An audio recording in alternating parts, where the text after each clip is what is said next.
नमस्कार, जय माता दी, जय भोलेनाथ। कैसे हैं आप सब? आज मैं आपके सामने आ रही हूँ शिवरात्रि के बहुत सारे विषय लेकर, जो हम आपको कुछ ना कुछ बताते जा रहे हैं शिवरात्रि के विषय में।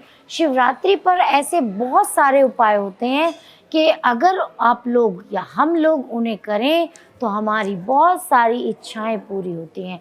कुछ ऐसे उपाय जो कि हम वैसे नहीं कर पा रहे या करते भी हैं तो हमें वो प्राप्त नहीं होता जो हमें चाहिए। तो इस शिवरात्रि पर, जो कि 18 फरवरी 2023 की शिवरात्रि है, इस पर ये उपाय करने से आपको वो सब कुछ मिलेगा जो आप अपने जीवन में चाहते हैं। बड़ी से बड़ी आपकी इच्छा पूरी होगी, चाहे वो पैसे से रिलेटेड हो, चाहे वो संतान से रिलेटेड हो, चाहे वो आपकी गरीबी से रिलेटेड हो, चाहे रिश्तों से रिलेटेड हो। अगर क्योंकि शिवरात्रि का जो ये पर्व है, जो ये व्रत है, ये इतना बड़ा माना जाता है कि इसमें कोई भी उपाय अगर आप करते हैं तो वो आपका सिद्ध होता ही होता है। अगर आपको पहले मौका नहीं मिला है तो इस शिवरात्रि पर आप कुछ ऐसे उपाय ज़रूर करिएगा जिनसे आपको बहुत कुछ बेनिफिट मिलने वाला है। क्योंकि मैं कई बार उपाय अपने नहीं कर पाती हूँ, तो शिवरात्रि के दिन मैं वो ज़रूर करती हूँ जो मैं शायद पहले नहीं कर पाई। तो शिवरात्रि पर ये उपाय करने से इनकी खास महत्ता हो जाती है कि अगर हम इन्हें शिवरात्रि के दिन करते हैं तो हमें बहुत कुछ मिलता है। अब पर्टिकुलर एक और ख़ास बात की बात करते हैं कि अगर आपकी कोई ऐसी इच्छा है कि वो पूरी नहीं हो रही है तो आपको क्या करना है शिवरात्रि पर, ऐसा कि जो आप वो किसी से बता भी नहीं पा रहे और वो आपकी इच्छा पूरी नहीं हो रही, आप मन ही मन में परेशान हो रहे हैं, तो आपको करना है कि आप शिव मंदिर जाइए और वहाँ पे जो नंदी जी होते हैं, नंदी जी के पास जाकर उनके ऊपर जल चढ़ाकर और साइड में जाकर खड़े हों और उनके कान में जाकर आपको चुपके से बोलना है जो भी आपकी इच्छा है। आप उनसे ऐसे बोल दें, इस तरह से करके आप कान में चुपके से अपनी इच्छा बोले कि हे नंदी महाराज, हे शिव के साथ रहने वाले, मेरा ये कार्य पूरा हो जाए। और उस इच्छा को आप 21 बार बोलिए उनके कान में, क्योंकि 21 बार जब हम कोई काम करते हैं तो वो ज़रूर ही पूरा होता है। जैसे 21 दिन में कोई भी आपकी आदत बनती है तो वो पक जाती है। तो ये आप उनके कान में 21 बार बोलिए।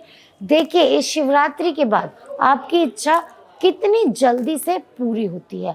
तो ये इस शिवरात्रि आप ज़रूर करें, तो ये इच्छा आपकी ना ज़रूर पूरी होगी, आप देखिएगा। उसके बाद दूसरे उपाय की बात करते हैं। अगर हम बात करें पति पत्नी के प्रेम की, पति पत्नी में प्रेम नहीं रहा, पति पत्नी के आपस के संबंध खराब हो रहे हैं, उनका जीवन खराबी की तरफ जा रहा है, बर्बादी की तरफ जा रहा है। कुछ पति बाहर चले जाते हैं पत्नी से नाराज़ होकर, कुछ पत्नियां बाहर जाने लगती हैं अपने पति से नाराज़ होकर। बहुत ही ज़्यादा विषम स्थिति हो रही है आपके इस रिलेशनशिप की, आपका रिलेशनशिप ठीक नहीं चल रहा। तो आपको क्या करना है, आप पति पत्नी दोनों मंदिर जाएं।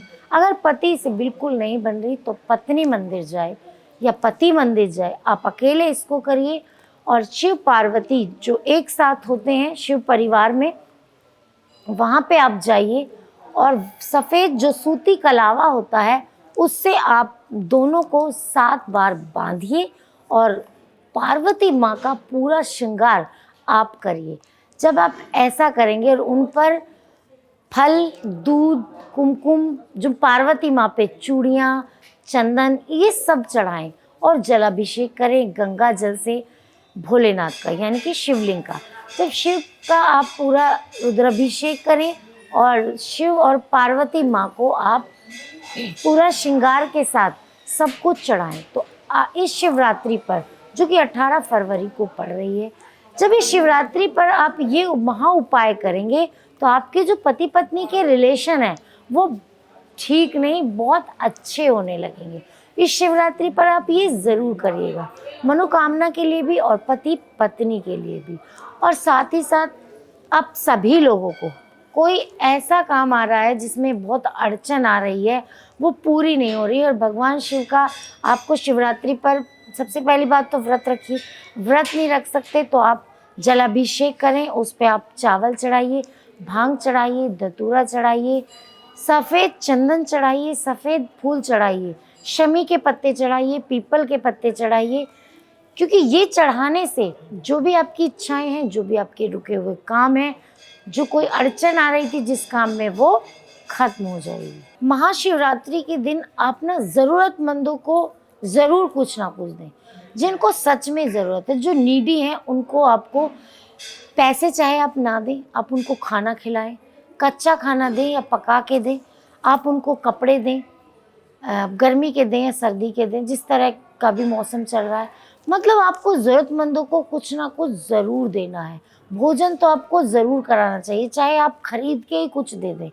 उससे क्या है ना, आपके जो पुण्य कर्म है वो बढ़ेंगे। आपसे कोई पीछे गलती भी हुई होगी वो भगवान आपकी माफ़ करेंगे, क्योंकि देखिए दूसरों के लिए जीवन जीना ही सबसे बड़ी कला है। अगर आपने अपने लिए ही सोचा तो क्या सोचा, अपने लिए जिए तो क्या जिए, तू जी ए दिल ज़माने के लिए। अपने लिए जीना कोई बहुत बड़ी बात नहीं है। सब अपने लिए जीते हैं, सब अपनी इच्छा पूर्ति करते हैं, सब अपना अपना अपना अपना चाहेंगे तो दूसरों का भी कौन सोचेगा, दूसरों का भी तो सोचना चाहिए ना। तो इसीलिए ज़रूरतमंदों को जब आप ये सब कुछ दान करेंगे, सब कुछ उनकी ज़रूरत के हिसाब से आप उनको देंगे, तो वो जो आपको दुआएं देंगे वो आपके पुण्य कर्म में ऐड होंगी।